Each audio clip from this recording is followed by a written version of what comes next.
Thank you. I actually, for myself, wanted to share some experiences that I've had with manifestations. For my longest time, it was my desire to become successful. For many years, I pursued that. And then I reached a point where it didn't matter anymore. And I think it had something to do with you just talking about the train. I stopped pulling in the other direction. Well, it isn't that it doesn't matter anymore. It's that you condition yourself to the experience of it not working, or it not moving in the way that you want it to, becomes a more dominant part of your thought process. And then you sort of just give in to what is. Once I let it go, it took off. It's like the door's open. You see, here's the thing that so many don't understand.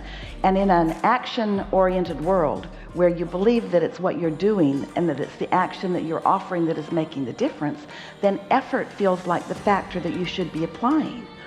While effort often works against what you're wanting. And so, if a subject is not of great importance to you, you think less about it.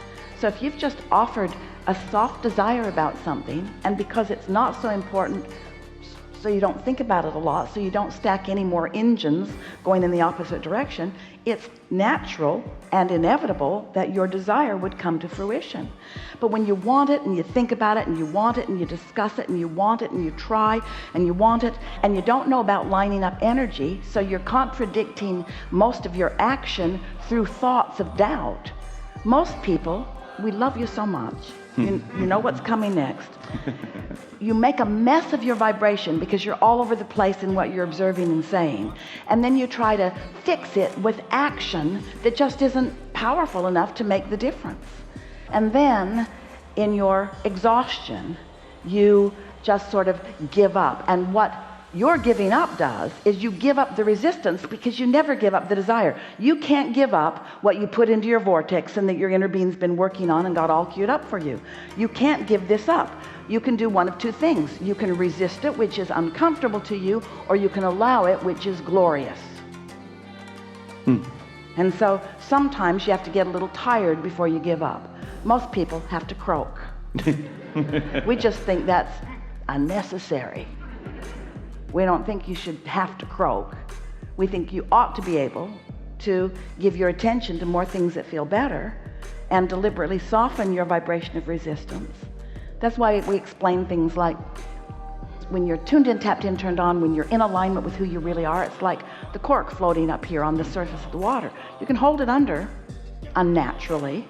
That's what negative emotion is. But when you let go, it's going to bob back up there. So that's your example of your experience of giving up, was just letting go of the resistance, and then off you go.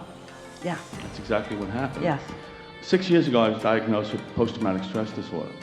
And I've been doing your work since I was diagnosed with that, and things have gotten dramatically better. Really, really much better. Every once in a while, I have an episode of this, something with the PTSD, and I go into this very dark place. And all of a sudden, recently, I was experiencing that, and out of no place, I said to myself, you know what, this is just a dream. This isn't real. And it stopped, just like that. Well, you focused yourself into alignment with who you are. We want to give you an example of what's going on here. And many of you have heard this story before, but it will feel enough off the subject to you that you will hear it easily, and then you will understand completely what we're saying to you. So a woman is going across the bridges in San Francisco and feeling stress. She said she felt like she wanted to lie on the floorboards of her car. It was so uncomfortable to her, which surprised her because she'd been crossing those bridges for a long time. Even after the earthquakes had brought some of them down, she still didn't have this feeling, but now she's feeling it on the bridge. We said to her, sounds like you've run into some thought forms. The law of attraction is matching you up with some things that are sort of lurking around the bridge. Well, she sure didn't like the idea of that. And we said, most important question is, what's going on in you that has activated something in you that's matching you up with that? She knew right away. Her neighbor had been burglarized. They'd been having meetings trying to decide whether to put a guard in place or barricades on their own windows. So her feeling of vulnerability had been activated by something that happened in the neighborhood. And that activated vulnerability now made her through law of attraction, hook up with other thoughts, because every thought that has ever been thought exists, and they move around your atmosphere like rivers or streams. And when you find a thought that causes an activation within you, then law of attraction can bring you together with some of these things that you can't even articulate. And that really is what this post-traumatic stress syndrome is about. Of course, you experienced something that was unthinkable, and so there is the potential of activating that vibration again. The question is, what is it that is activating it? And in time, what happens? When you understand that, as you said, it isn't something that is real right now, and it isn't something that I have to focus on, it isn't something that I have to find harmony with right now, it isn't something that I have to experience right now, you use the power of your mind to focus away from it, and therefore deactivated the vibration within you, and therefore law of attraction could not match you up with that again. Your minds are powerful, and it is so helpful to know. Here's the most important thing. When you say, I'm not going to think about that anymore because it leads me to things that I don't want, or it makes me uncomfortable when I think about it, I'm not going to think about that. You're thinking about that thing that you don't want to think about. And the more you don't want to think about it, the more you're thinking about it. So you can't just cease to think about something. You have to think about something else, because thoughts are not ever going to go away. You're not ever going to rid yourself of the potential of any thought that you've ever thought, or in fact of any thought that anybody's ever thought. Thoughts are out there, but you can think about something else. And when you deliberately think about something else, then you deliberately choose the direction of your vibrational, and you choose the direction of what law of attraction is matching you up with. That's why we so want you to become deliberate in your not desire to think, because that'll make you crazy. If you try to control your thoughts, that's hard.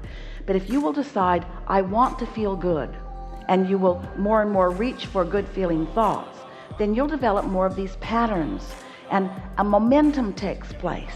And once that momentum takes place, then it's easier and easier for you to think those thoughts. That doesn't mean that at some point that something might not happen that would cause you to think a thought that you don't want to think. But it's unlikely if you have spent some time. That's why we're talking about step 3, 4, 3, 4, 3, 4, mastery of the direction of your thought. Then in time, you are never vulnerable. You're just sometimes have some momentum going in those directions. For example, if you say, all is well for me, these are positive aspects of my life, engine, engine, engine. But I've had hard times, engine. You introduce resistance, and whatever is active, law of attraction is bringing some of it to you. So the more that you are thinking about things that you would call positive aspects, then just logically, in terms of airtime, you would be giving less attention to what you do not want. It's just logical, isn't it? Absolutely. Yeah. So what we want to do is convince you that it matters the way you feel.